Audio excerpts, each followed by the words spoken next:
The evening air in Chicago felt heavy that November, the kind of chill that seeped through windows and made everything inside feel tense. We were at my in-laws' sprawling home in Lincoln Park, the sort of place with manicured hedges and a driveway that could fit half a dozen cars. Easton, my husband, sat at the head of the dining table like he owned the room, which in a way he always acted like he did. His parents, Claude and Muriel, flanked him, their smiles too tight, too practiced.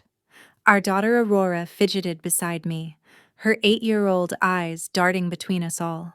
The main course had barely been cleared when Easton leaned forward, his fork clinking against the plate, as he fixed his gaze on me.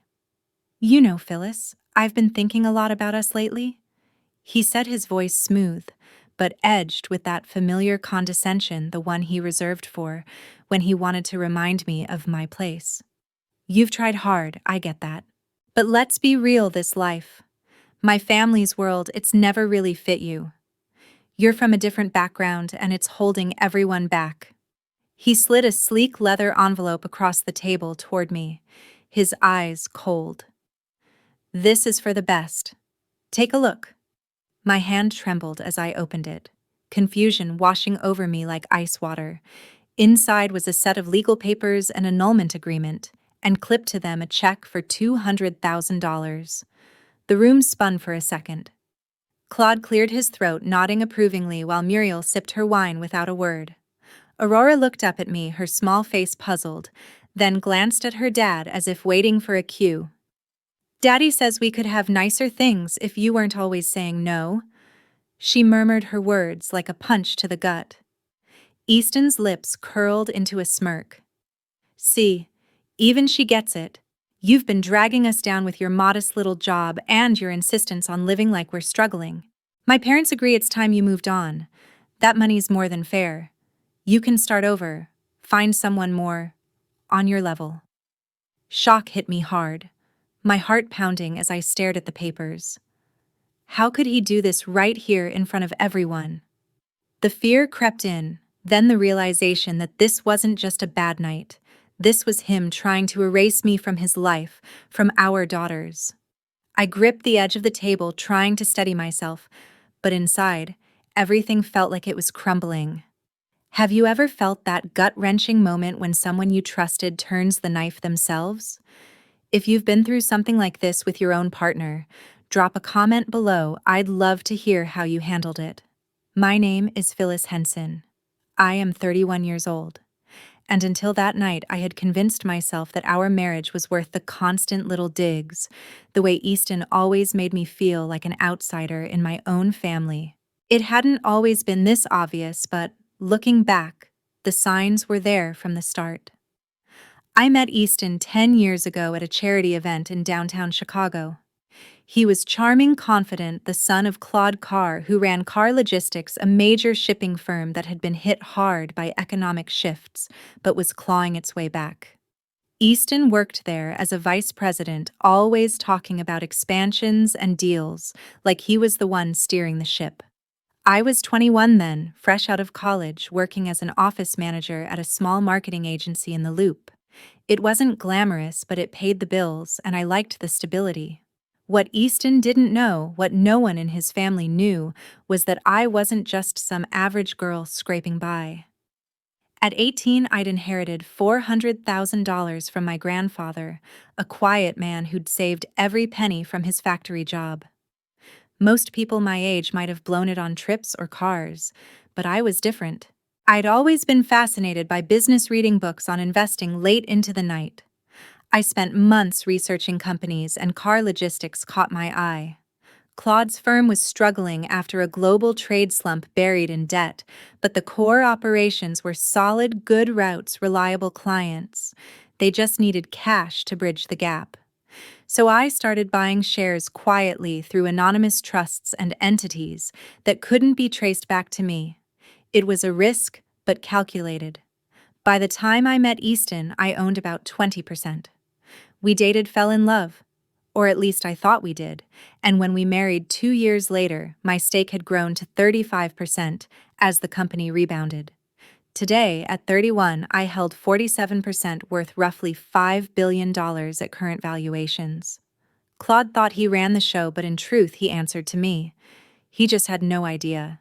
We lived modestly in a two-bedroom apartment in Wicker Park, a neighborhood full of artists and young families, nothing like the luxury his parents enjoyed. I drove an older Subaru, shopped at regular stores, and insisted we build a life based on real values, not flash.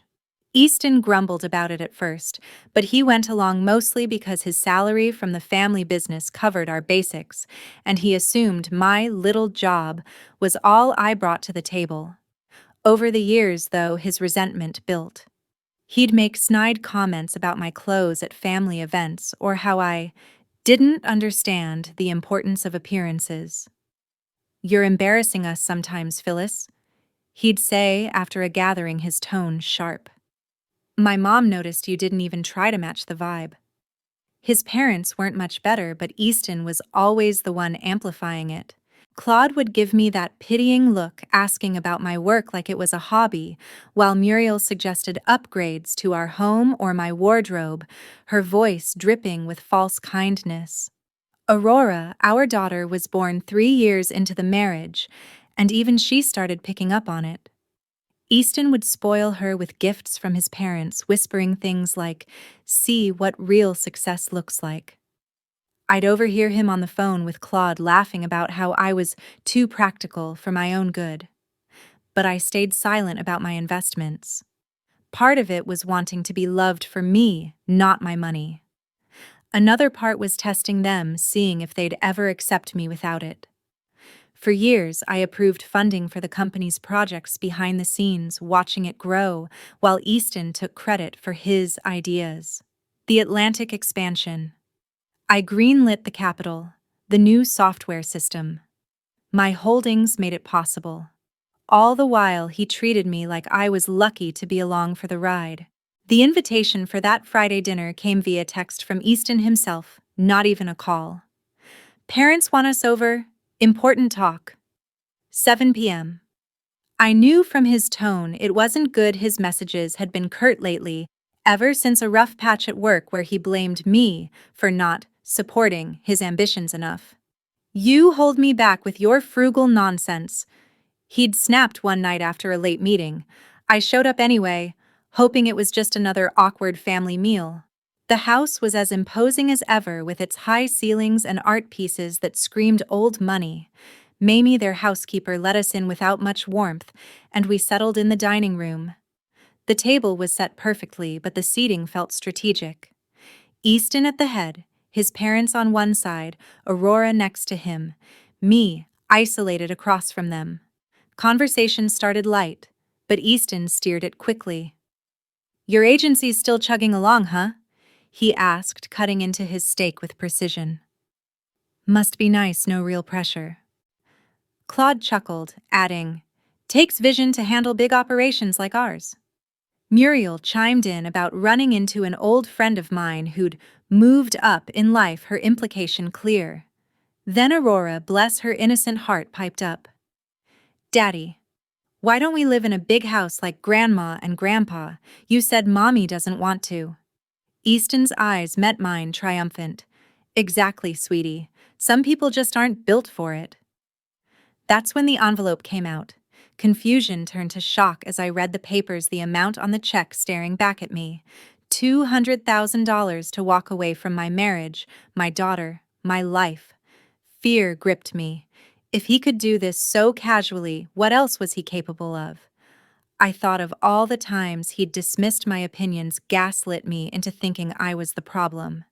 This was the escalation I'd dreaded. Over the next few days, the pressure mounted. Easton called it practical, texting me links to apartments saying it was for Aurora's sake. His parents backed him, Muriel calling to discuss logistics, like it was a business deal.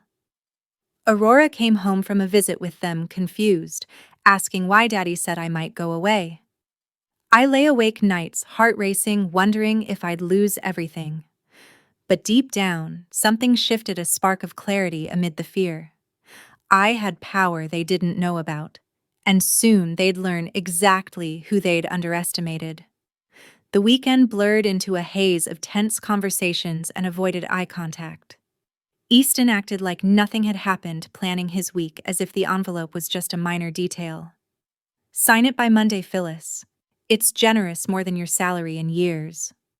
His voice over breakfast was matter of fact, like he was discussing groceries.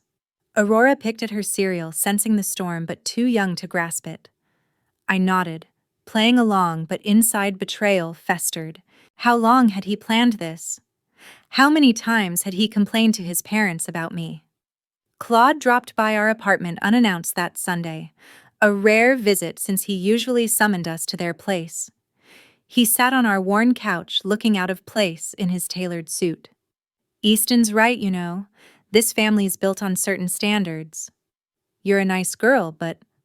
He trailed off, implying the rest. Muriel followed up with a call, her tone sweeter, but no less pressuring. Think of Aurora. She deserves stability. They were closing in, making me feel trapped, like the walls were narrowing. By Monday, the danger felt real. Easton mentioned lawyers if I didn't cooperate, his eyes hard. I went to work at the agency handling calls and spreadsheets, but my mind raced. My job was modest, coordinating schedules, managing a team of 5, but it grounded me.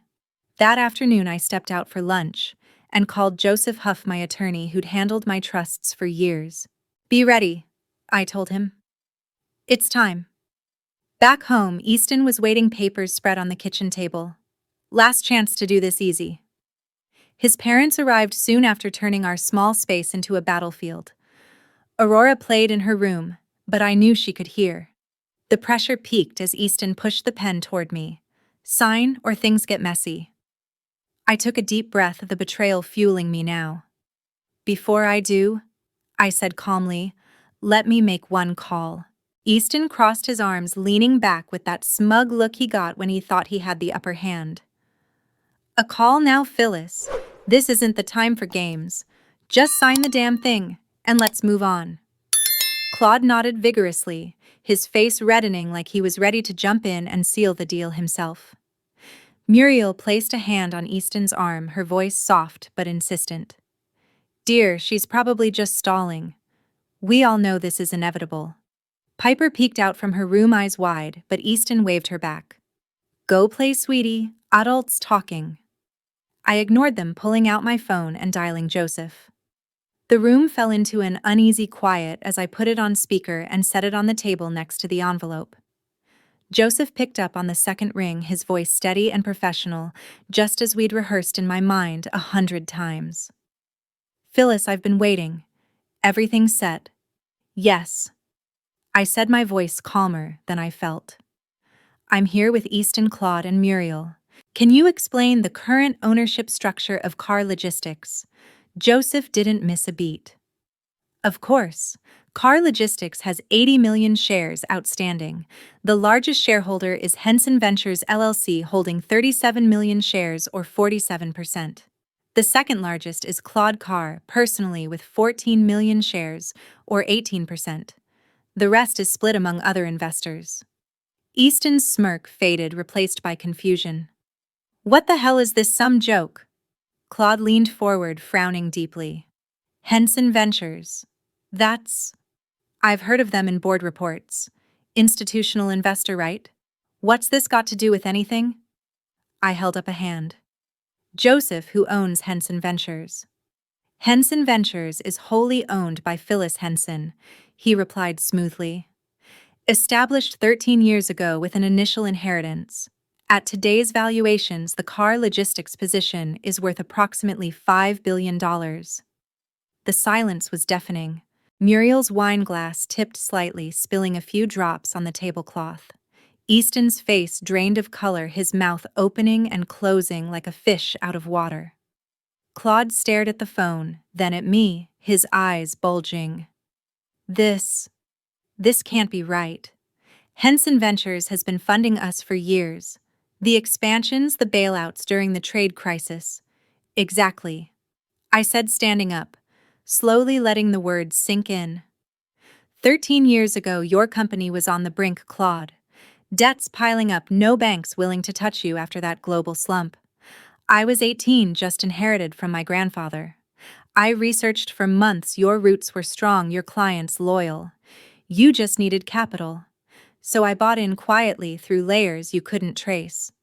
Easton finally found his voice, but it came out strangled.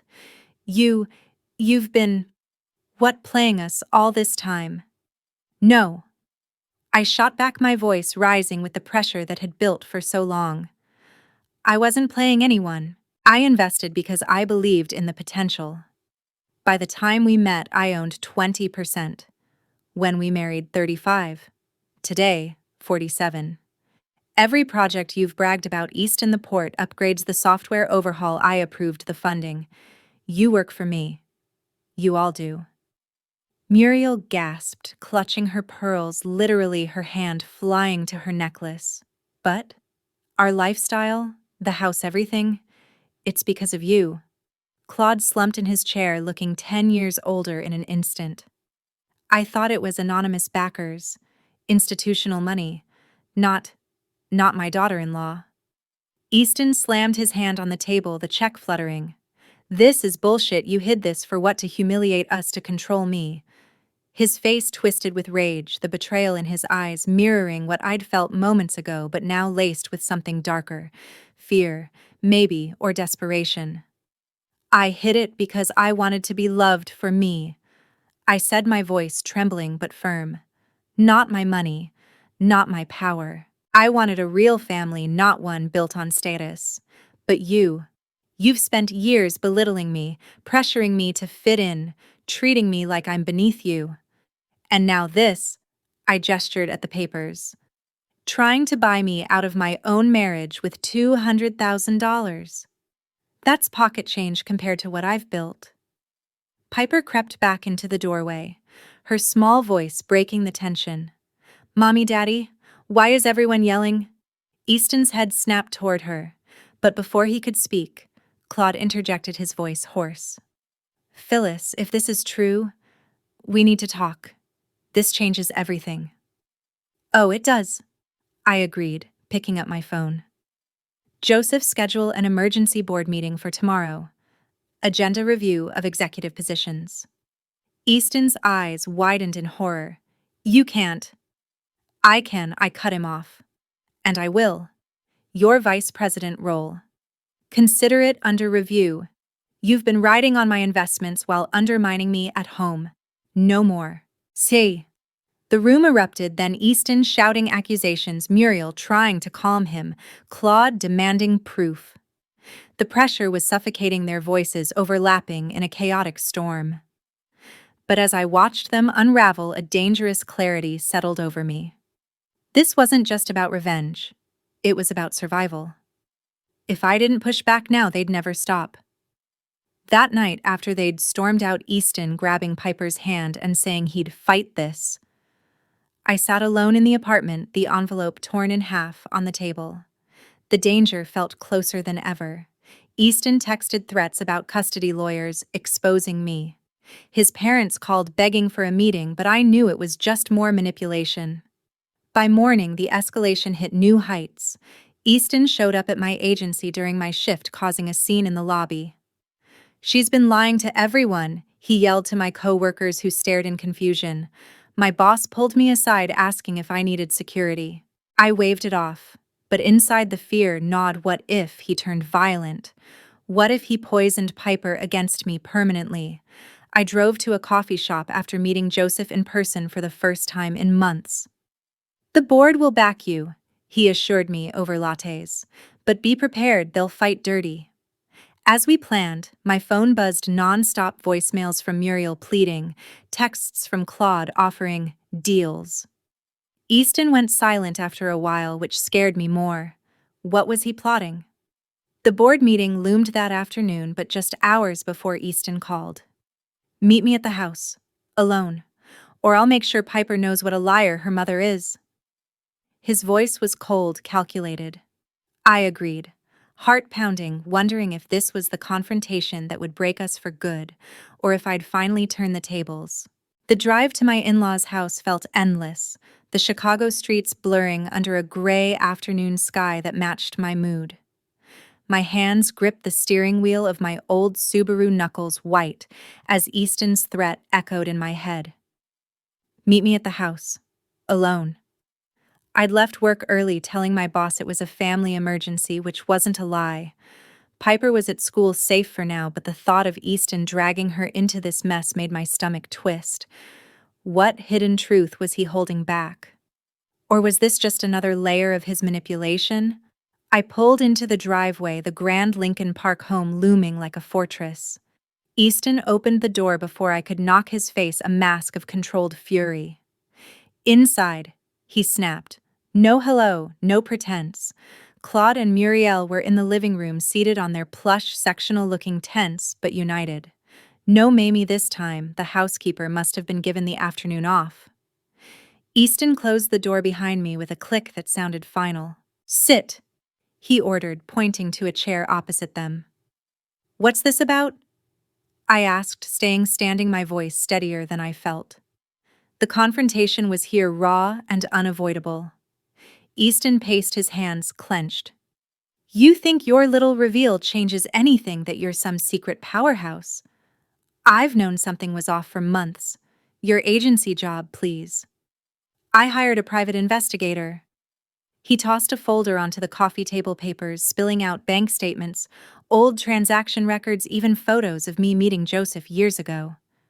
You've been playing me from the start. Marrying into the family to get control, that's fraud. I'll sue, take everything, including Piper. Pain shot through me, sharp and deep. This wasn't just anger. It was a calculated strike, twisting my intentions into something ugly. Claude nodded grimly. We can fight this in court, Phyllis. The company's mine, our legacy. Muriel added, her voice quivering but firm. Think of the child. This scandal would destroy her. I picked up one of the papers, scanning it. There, it was a hidden truth I'd buried even from myself, early emails from my younger days, naive notes about securing the investment. Nothing illegal, but out of context it looked damning. Clarity hit me then, cold and unforgiving. Easton hadn't loved me. He'd tolerated me, waiting for a payout or power. And now, exposed, he was lashing out to salvage his ego. You're wrong, I said, meeting his eyes. I invested before I knew you. I married you because I thought you were kind, ambitious in a good way. But this, I gestured at the folder. This proves you've been the one scheming, digging into my past while plotting to annul our marriage. The argument exploded from there. Easton yelled about betrayal, how I'd humiliated him. Claude defended the family name, threatening legal action. Muriel cried, accusing me of tearing them apart. The pain was overwhelming, years of swallowed insults, of feeling like an outsider crashing down. But amid the chaos, emotional release came in waves. I stood my ground, voice rising. Enough. You've used me as a scapegoat for your failures. The company's thriving because of me, not your vision. And Piper. She deserves better than a father who measures love in dollars. Easton lunged forward, not violently, but close enough that I stepped back. You'll regret this, he hissed. That's when I pulled out my phone again. Joseph now. On speaker, my attorney confirmed. Board meeting in 1 hour. Votes are lined up. Your majority ensures it. The room deflated. Easton's bluster crumbled, his face paling as the reality sank in. Claude buried his head in his hands, murmuring about retirement. Muriel reached out, but I pulled away. This ends today, I said. The annulment, shred it. But our marriage, it's over. And the company professional management starts now. Easton, your position is terminated. Claude, you'll step down as CEO effective immediately. They lost everything in that moment, or at least everything they valued. The power, the control, the facade. Easton would face job hunts without his title. Claude, a quiet consultancy role if he behaved. Muriel's social circle would whisper about the fall. As for Piper, I'd fight for custody, ensuring she grew up knowing real worth. I walked out the door, slamming behind me, a weight lifting off my chest. The drive home was cathartic, tears streaming but freeing. That evening, I picked up Piper from school, hugging her tight. Things are changing, sweetie, but mommy's here. In the weeks that followed, the consequences unfolded. The board meeting went as planned. New leadership streamlined operations, boosting stock by 20%. Easton fought dirty at first, nasty lawyer letters, custody threats, but evidence of his investigator backfired, painting him as the aggressor. He ended up with supervised visits, his arrogance costing him dearly. Claude and Muriel sold assets to cover legal fees, downsizing to a modest condo in the suburbs. They reached out, eventually apologies in handwritten letters begging for reconciliation. "We were blind," Muriel wrote. "Please for Piper." I considered it, but on my terms. One dinner at my apartment, pasta, no frills. They came humbled, no jewelry or airs. Claude admitted his pride had blinded him. Muriel cried over lost time. Easton wasn't invited, not yet. Piper watched warily but softened as they played board games, real for once. Healing came slowly. I quit the agency, stepping into a visible role at Car Logistics as a strategic advisor, my identity public now. The apartment stayed. It felt like home. Therapy helped, weekly sessions unpacking the years of subtle abuse, rebuilding my confidence. I started dating casually months later, someone kind from a coffee shop meetup, no strings to wealth. Piper thrived, her confusion fading as I explained in age-appropriate ways. Sometimes grown-ups make mistakes, but we choose love over hurt. What I learned? Family isn't blood or money, it's boundaries and respect. I won't let anyone diminish me again, not Easton, not his parents. Blood ties don't excuse toxicity. If you've ever had to cut ties with a partner who undervalued you, how did you find your strength? Share in the comments, I'd love to know. Thank you for listening to my story. It wasn't easy to share, but putting it out there helps me move forward.